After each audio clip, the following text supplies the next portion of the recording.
to the 30th of June.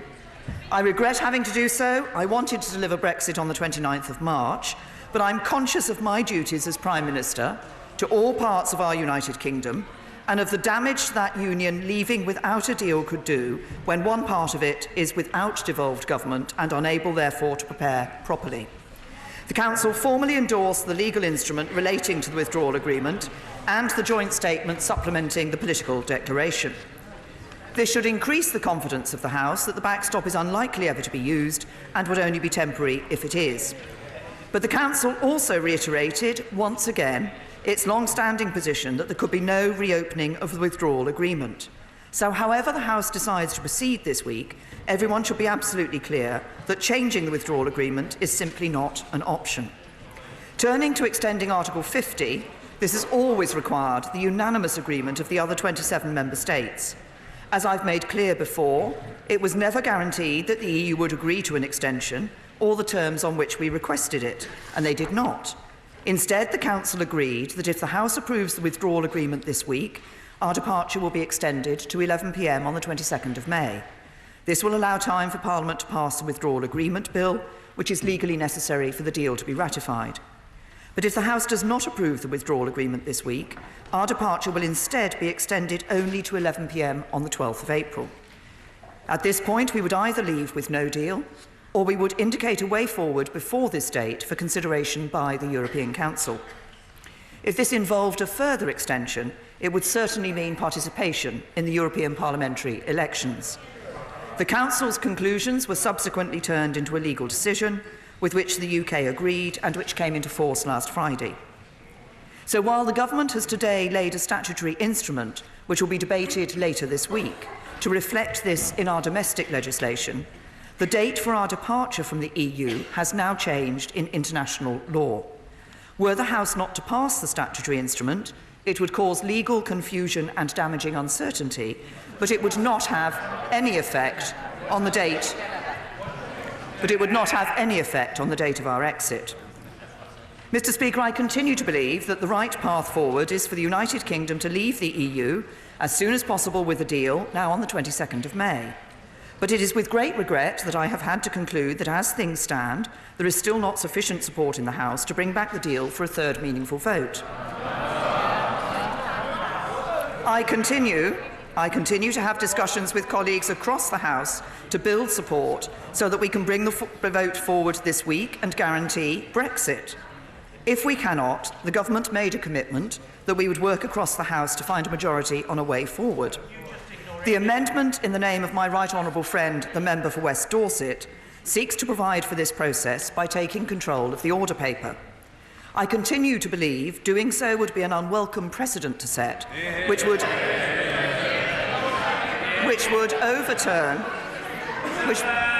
overturn the balance of our democratic institutions. So the government will oppose this amendment this evening, but in order to fulfil our commitments to this House, would seek to provide government time in order for this process to proceed. It would be for this House to put forward options for consideration and to determine the procedure by which they wish to do so. But I must confess that I am sceptical about such a process of indicative votes. When we've tried this kind of thing in the past, it's produced contradictory outcomes or no outcome at all. There is a further risk when it comes to Brexit, as the UK is only one half of the equation, and the votes could lead to an outcome that is unnegotiable with the EU. No government could give a blank cheque to commit to an outcome without knowing what it is. So I cannot commit the government to delivering the outcome of any votes held by this House, but I do commit to engaging constructively with this process. There are many different views on the way forward. But I want to explain the options as I understand them. The default outcome continues to be to leave with no deal. But this House has previously expressed its opposition to that path and may very well do so again this week. The alternative is to pursue a different form of Brexit or a second referendum. But the bottom line remains, If the House does not approve the withdrawal agreement this week and is not prepared to countenance leaving without a deal, we will have to seek a longer extension. This would entail the UK having to hold European elections, and it would mean that we will not have been able to guarantee Brexit. These are now choices the House will have the opportunity to express its view on. Mr. Speaker, this is the first chance I've had to address the House since my remarks last Wednesday evening.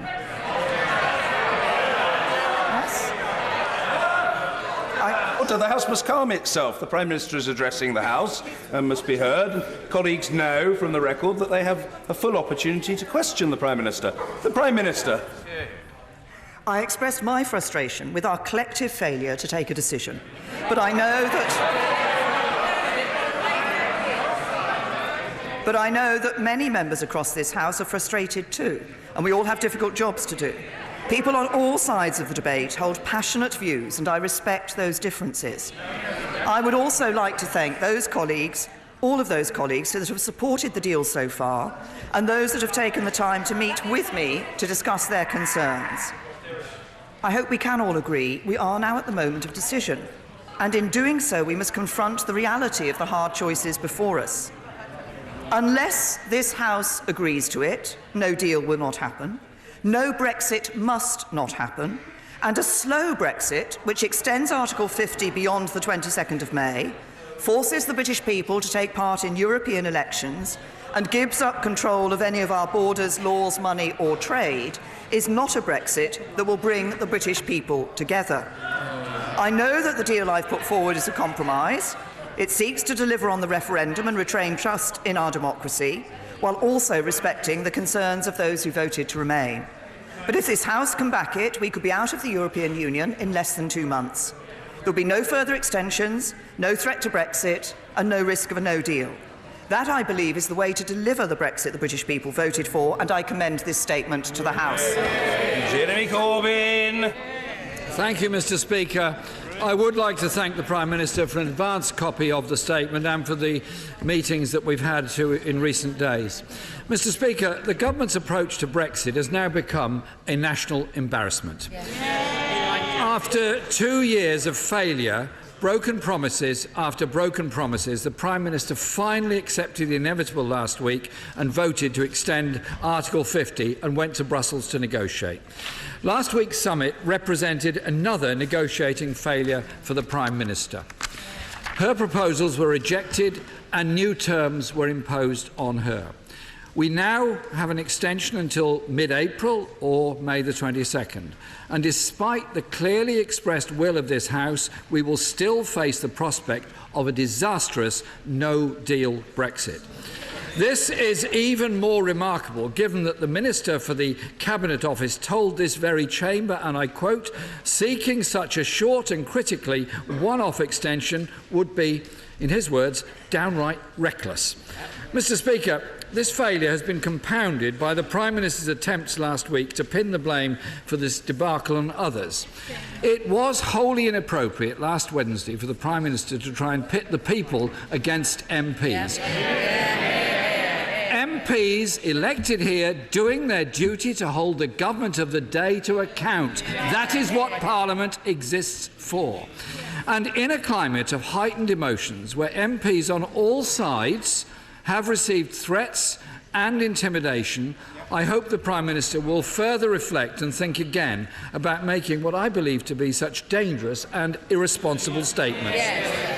Every step of the way along this process, the government has refused to reach out, refused to listen and refused to find a consensus that can represent the views of the whole country, not just the Conservative Party. Large parts of our country continue to be ignored by this government. No wonder so many people felt compelled to march on the streets or sign petitions over the weekend. Even the most ardent of Leavers, Mr. Speaker, the most ardent of Leavers think this government has failed. It's easy to understand the frustration at this chaos. It exists in this House, in Brussels and across the country. The government has no plan. For them, it's all about putting the Conservative Party before the country.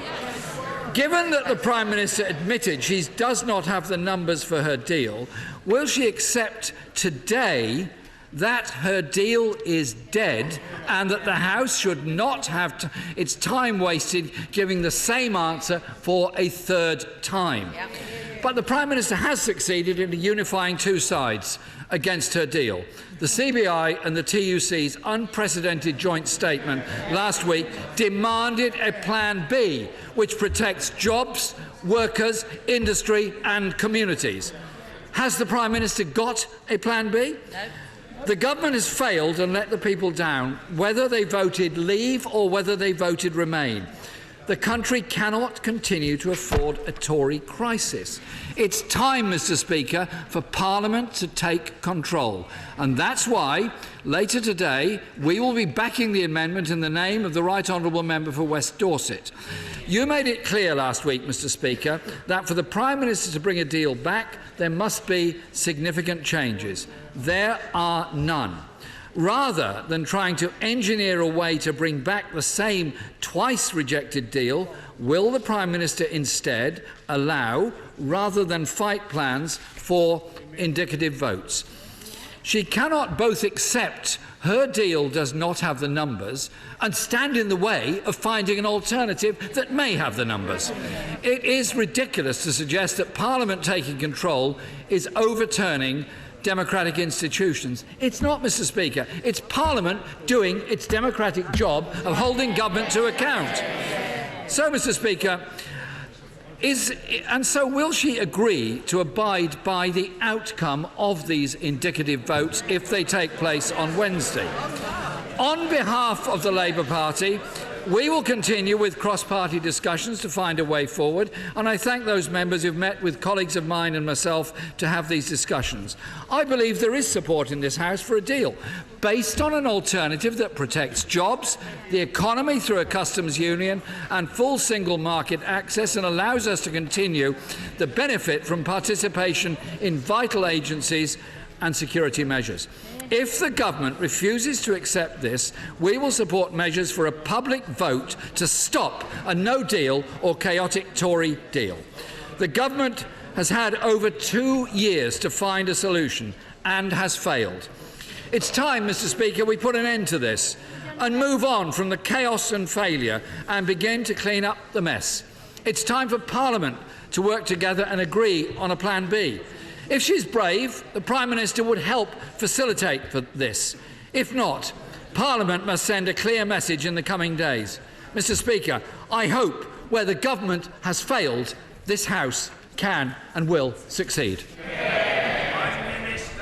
Thank you, Mr. Speaker. Once again, the Right Honourable Gentleman indicates that we still face the he said we still face the prospect of no deal. The House has rejected no deal. As I said earlier, the House has rejected it. It's rejected, I think, twice now, and could very well continue to reject it. But the only way of actually putting that into practice is to support a deal. Now, he talks about reaching out. I have reached out to party leaders across this House and to other members of this House. My Right Honourable friend, the Chancellor of the Duchy of Lancaster, and my Right Honourable friend, the Secretary of State for exiting the European Union, have both held a number of meetings with members across this House and with party leaders. But the Right Honourable Gentleman ended by saying that it is now time for the House to decide. But the point is that up till now the House has not decided. The House has had... Yet again, honourable members on the opposition benches say they haven't had a chance. The House has had many chances to put amendments down. The House has voted twice on the Right Honourable Gentleman's plans for the future and rejected them. It has voted to reject no deal. It has also voted to reject a second referendum. He asked whether I was going to, whether the government would commit to abide by the indicative votes. I did, as the Right Honourable Gentleman accepted, give him advance notice of my statement. I then read the statement. It did clearly say I cannot commit the government to delivering the outcome of any votes held by this House. And honourable members, well, the Shadow Foreign Secretary shouts that's not good enough. If she just thinks about this, for a moment, just thinks about this. First of all, we don't know what the options are going to be that will be tabled. Secondly, we don't know what will be selected. But there's another point. I think it is important that no one would want to support an option which contradicted the manifesto on which they stood for election to this House. And the Chancellor of Duchy of Lancaster obviously will be opening the debate this afternoon and will refer to the processes that are involved in the House. But the Right Honourable Gentleman said it was important that MPs were elected here to make decisions, yes, to take responsibility and to make decisions.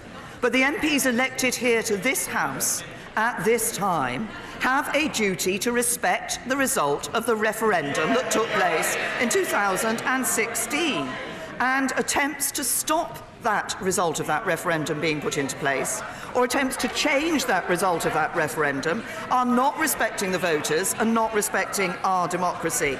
And then finally, the Right Honourable Gentleman mentioned the fact that a number of people had marched on the question of a second referendum. Indeed. Order. The House is in a very agitated state, but it's at an early stage in the proceedings. Calm. The Prime Minister. The Right Honourable Gentleman referred to the fact that a march for a second referendum took place. It is, in fact, the Right Honourable Gentleman's policy. I noticed that his deputy went on the march. I thought the Right Honourable Gentleman normally jumped at any opportunity to go on a march, but on this occasion, he wasn't actually there. I can only assume on this occasion he was involved but not present.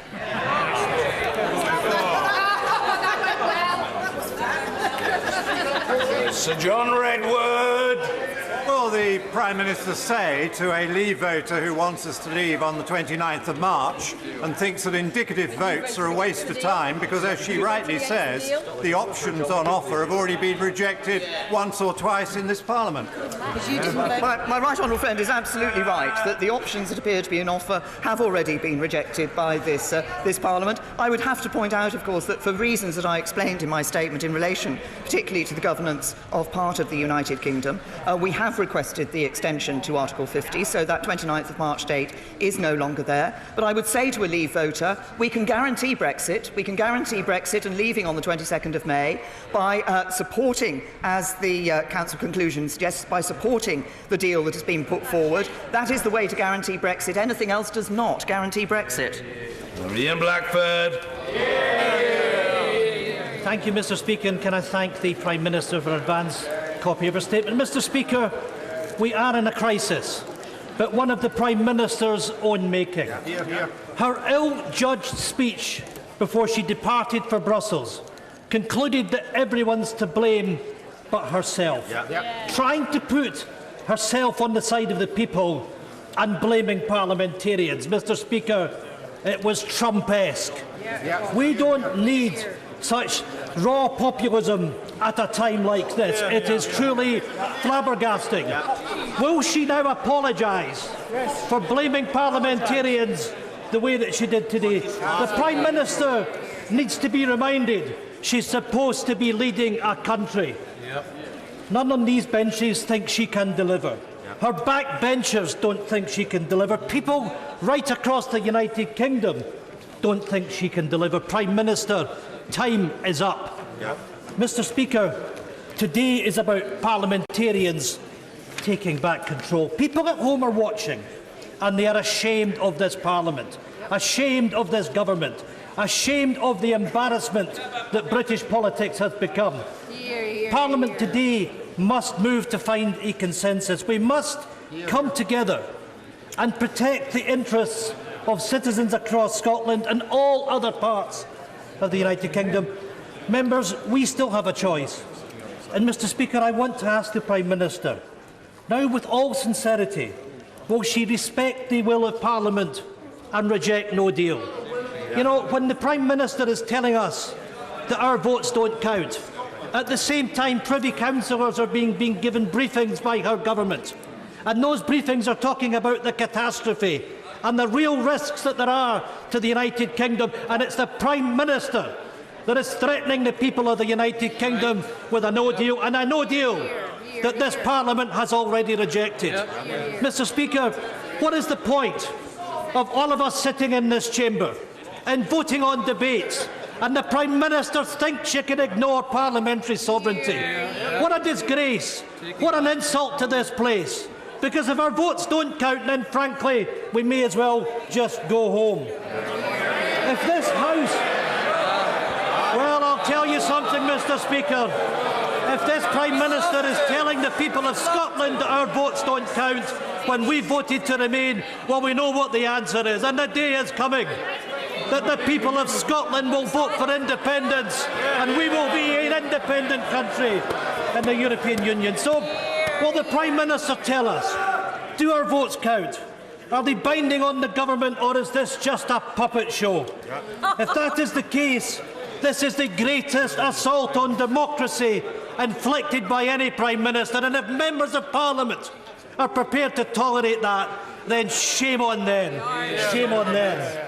Mr. Speaker, Scotland will not be dragged out of the European Union by this Prime Minister. From the very beginning of this process, Scotland has been ignored, and now we learn that Parliament will once again be ignored. Mr. Speaker, at the weekend I was proud and privileged to take part in a historic march in London.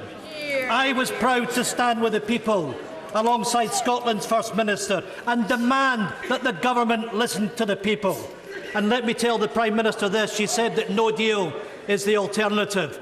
Well, we on these benches will move revoke, because the Scottish parliamentarians have made sure that we have that power, and we will stop the Prime Minister driving us off a cliff edge. Over 1 million people marched to have the chance to vote again, to stop this chaos. Prime Minister, why are you not listening? Mr. Speaker, the PM must end this madness. Put it to the people. Let's have a people's vote.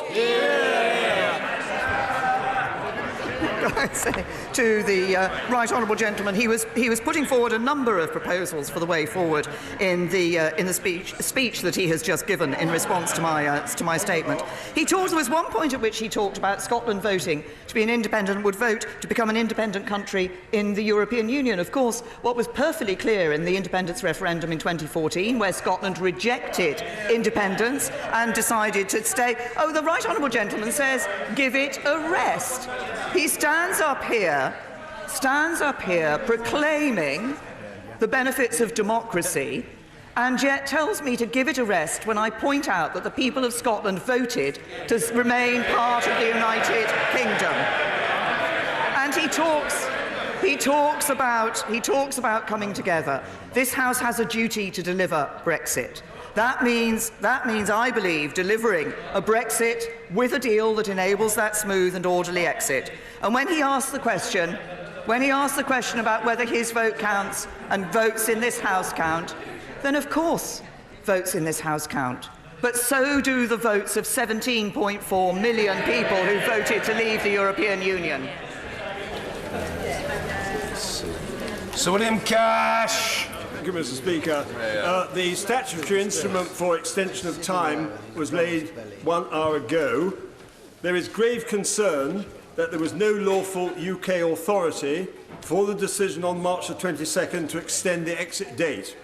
Did the Prime Minister seek the Attorney-General's advice beforehand, as clearly required by both the Ministerial Code and the Cabinet Manual, and will she publish that advice? And why did she not invoke the commencement order for Section 1 of the Withdrawal Act, repealing the European Communities Act 1972?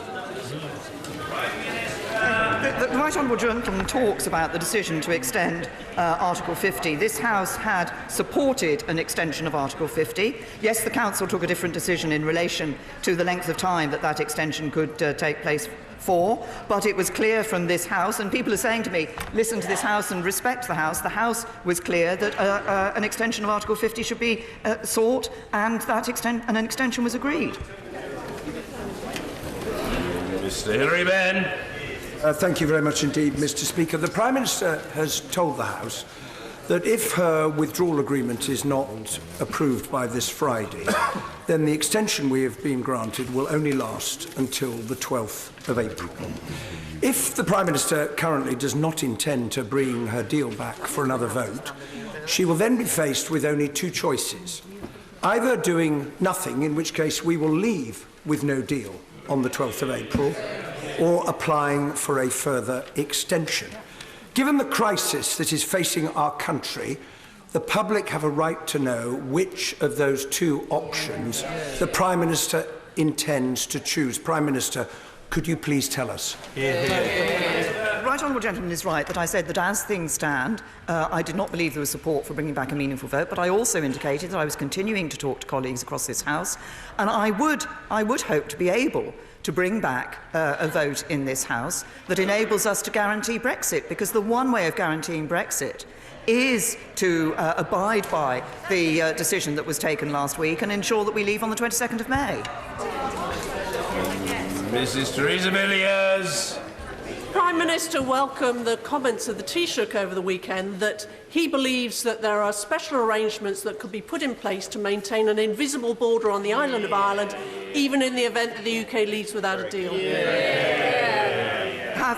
We have, as my right honourable friend knows, and she's been involved in some of these discussions, been looking at the alternative arrangements that could be put in place, and further work is required. But I would also draw my right honourable friend's attention to, I believe, a release by the European Commission today in which they make clear that in all circumstances all EU laws would have to be abided by. Mr. Vincent Cable. Those of us who were among the million on Saturday naturally regret that both she and the Leader of the Opposition were too busy to join us. But can I ask, does she agree with the observation of her Chancellor that such a referendum would be a perfectly coherent proposition? Well, gentlemen, I think virtually every time he stands up in either a statement or a speech, a debate where I'm opening a debate here in this House on this subject, tends to ask me about a second referendum. My view about a second referendum is very simple. I wasn't not on the march because I was too busy, as he says, but of course he and I hold a different opinion about a second referendum.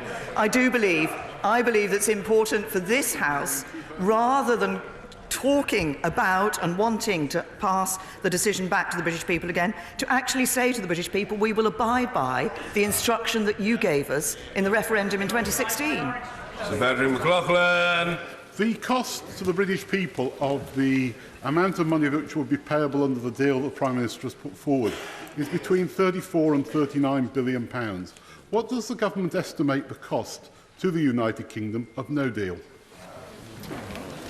Well, my right honourable friend asks an important question. We have published economic analysis which shows the impact of no deal. Of course, as a government, we have put over £4 billion is being spent in preparations for leaving the European Union with or without a deal.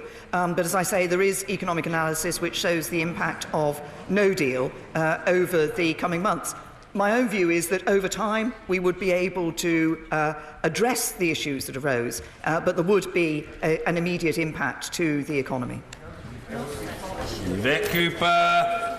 The Prime Minister said that she is prepared to provide for indicative votes and also to engage constructively with the process.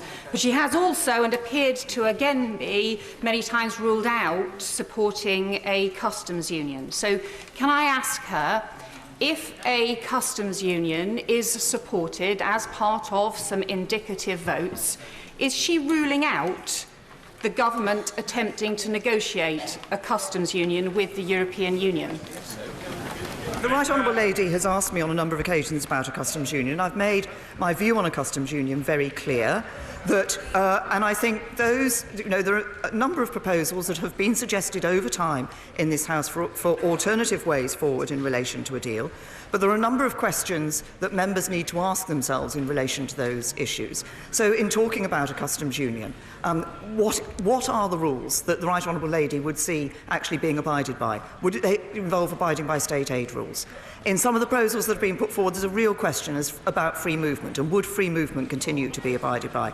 My own view is, having stood, I stood on a manifesto which made a reference to a customs union. I stood on a manifesto which made a reference to a customs union because I and the party opposite both believed we should be able to have an independent trade policy. It continues to be my view that we should have an independent trade policy in the future. Mr. M. Patterson. Speaker, The European Commission today said that all preparations for no deal had been completed, and last week in the statement the Parliamentary Under-Secretary for DEXU made clear that very good progress was being made on the UK front in preparation for no deal. So it's a bit surprising, Mr. Speaker, to hear from the Prime Minister The despicable attack this morning demonstrates the significant security challenges that Israel faces every single day. And today I am taking historic action to promote Israel's ability to defend itself and really to have a very powerful, very strong national security, which they're entitled to have. In a moment, I will sign a presidential proclamation recognizing Israel's sovereign right over the Golan Heights. The State of Israel took control of the Golan Heights in 1967 to safeguard its security from external threats.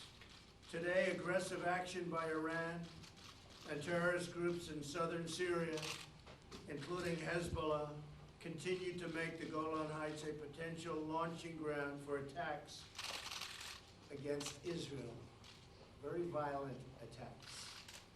Any possible future peace agreement must account for Israel's need to defend itself from Syria, Iran, and other regional threats. We do not want to see another attack like the one suffered this morning north of Tel Aviv. In our meeting today, the Prime Minister and I will discuss these dangers, as well as several mutual priorities in the Middle East and beyond. We'll be discussing other subjects also, including trade, but we will mostly be discussing this defense and perhaps offense.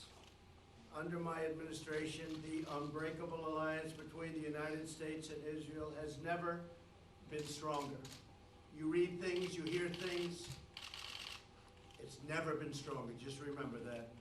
People talk, but it's only talk. Our relationship is powerful. At this moment, the American Embassy stands proudly in Jerusalem, the capital the Jewish people have established, and they've wanted the embassy for many, many years, for many decades, and frankly, through many presidents. And we got it done. Not only did we get it done, we also got it built at a slight cost saving, like about $1 billion cost saving. And I want to thank Ambassador David Friedman for the job he's done, and Jason Greenblatt, and Jared, and everybody that worked so hard together. So I want to thank you all. Thank you very much, Ambassador. You enjoying it? Thank you. And you love Israel? And America. Good. And America. I was waiting for him to say that. We have defeated the caliphate in Syria. We have withdrawn from the horrible Iran nuclear deal and imposed the toughest ever sanctions, and these are by far the toughest ever on the Iranian regime. It's having a big effect.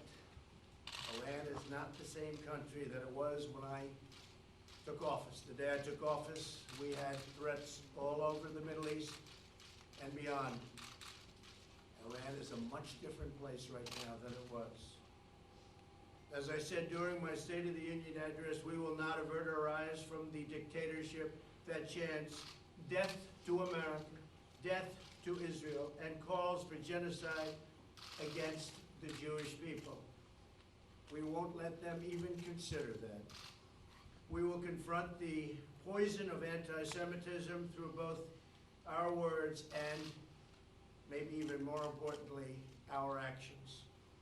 In the last century, humanity witnessed the horrific consequences of anti-Semitism and a world without a Jewish homeland.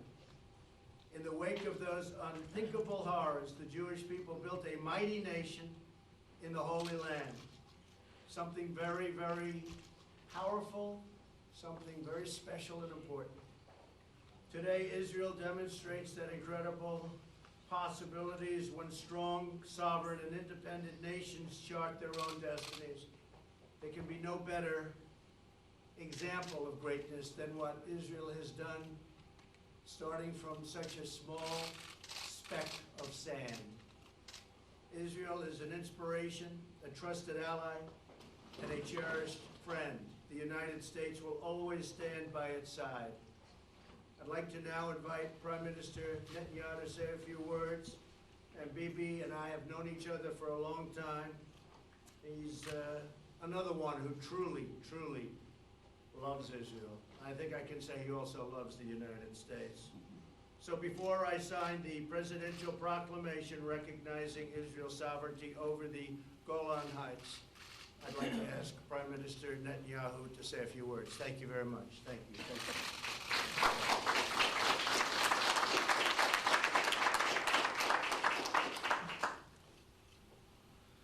Mr. President, our dear friend Donald, you have shown consistently incredible support for Israel, for our right to self-defense. When we exercise that self-defense, you have never flinched. You've always been there, including today, and I thank you. Yesterday, a rocket was fired from Gaza, deep inside Israel. It hit a home north of Tel Aviv. It wounded 7, including 2 small children. And miraculously, no one was hurt. No one was killed. Israel will not tolerate this. I will not tolerate this. And as we speak, as I told you, Mr. President, just now, Israel is responding forcefully to this wanton aggression. I have a simple message to Israel's enemies. We will do whatever we must do to defend our people and defend our state. After this meeting, I will return home ahead of schedule to lead the people of Israel and the soldiers of Israel. But before I go, Mr. President, it was so kind of you to invite me to come here. It was so important for me to come here to the White House and to thank you. Mr. President, over the years, Israel has been blessed to have many friends who sat in the Oval Office. But Israel has never had a better friend than you. You show this time and again. You show this when you withdrew from the disastrous nuclear deal with Iran. I remember in one of our first meetings you said, this is a horrible deal. I will leave it. You said it, you did it. You showed it when you restored sanctions against a genocidal regime that seeks to destroy the one and only Jewish state. You said, I will restore those sanctions. You said it, and you did it. You showed that when you recognized Jerusalem as Israel's capital and moved the American embassy there and gave us a tremendous ambassador. You said it, you did it. And you showed it once again today, Mr. President, with your official proclamation recognizing Israel's sovereignty over the Golan Heights. Mr. President, ladies and gentlemen, this is truly a historic day. For 2 decades, from 1948 to 1967, Syria rained deadly fire from the Golan Heights on Israel's citizens below. A generation of Israeli children lived in constant danger. And then, in 2 glorious days, in June 1967, the brave soldiers of Israel scaled those daunting heights and liberated the Golan. This has profound meanings for all Israelis, and for me personally. One of those brave soldiers was my brother, who was wounded in battle 3 hours before the end of the war. And a few years later, as an officer in a special unit, I led my soldier into a covert mission into Syria. And as we came back to the Golan, to Israel, we nearly froze to death in a blinding snowstorm. Well, as you can see, I'm still here. But at that point, in 1967, Israel seized the high ground, which has since proven invaluable to our defense. Because in 1973, Syria launched a surprise attack against Israel.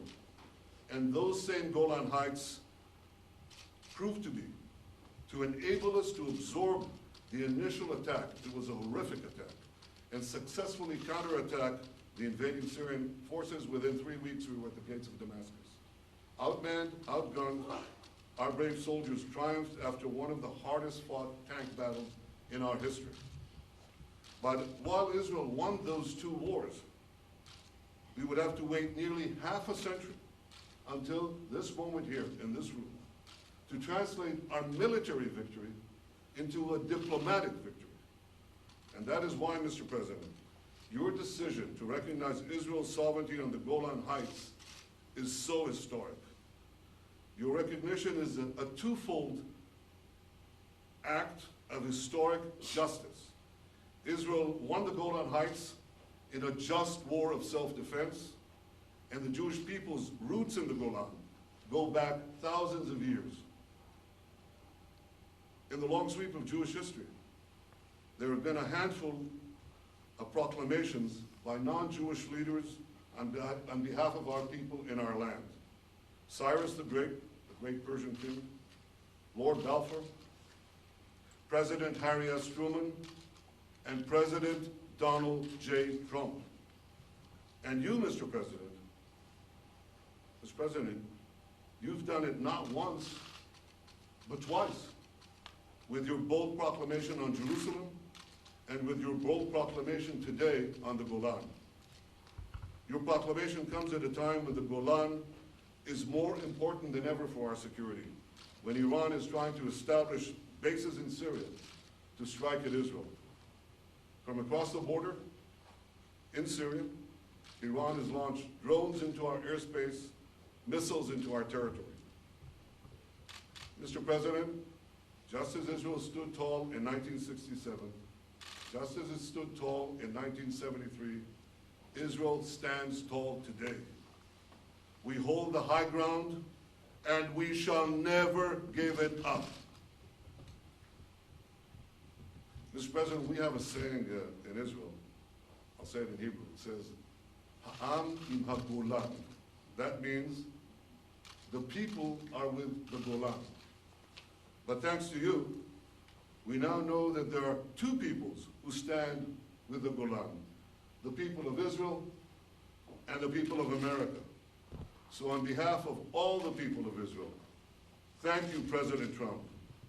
Thank you for your leadership. Thank you for your friendship. And thank you for all you have done to make the alliance between America and Israel stronger and greater than ever. Thank you, Mr. President.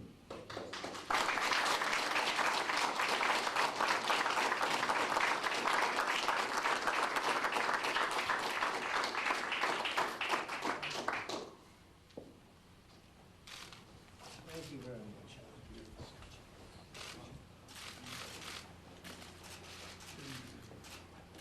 So this was a long time in the making. It should have taken place many decades ago.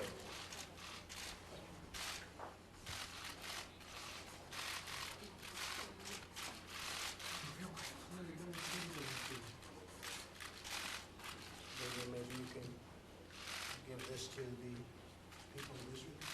Thank you.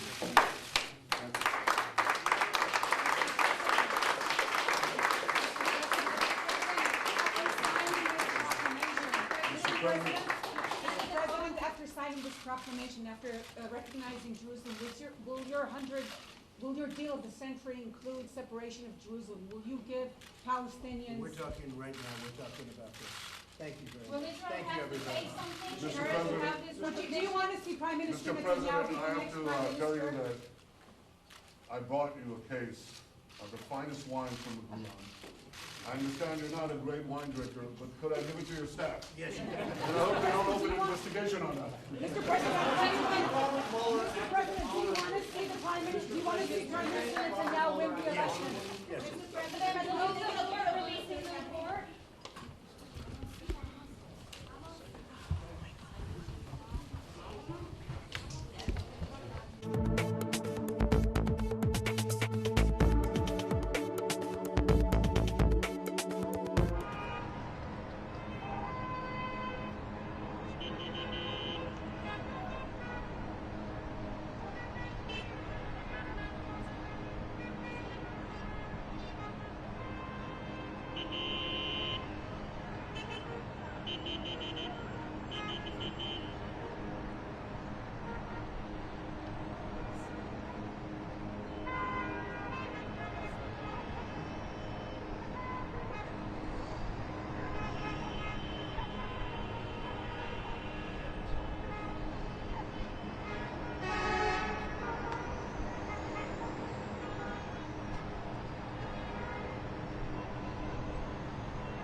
News.